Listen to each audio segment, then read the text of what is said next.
Hello বন্ধুরা, কেমন আছো? নিশ্চয়ই ভালো আছো। এই দেখো, ছেলেকে এখন খেতে দেব। দেখো ভাত করেছি, তারপরে তোমার এই দেখো টমেটো দিয়ে ডাল করেছি,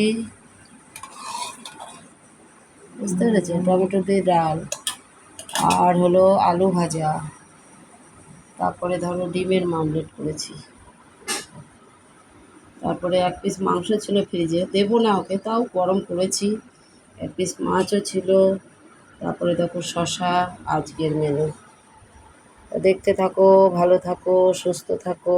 ভালো লাগলে সাবস্ক্রাইব, লাইক, শেয়ার করো, ঠিক আছে? আর খুব ভালো থাকো।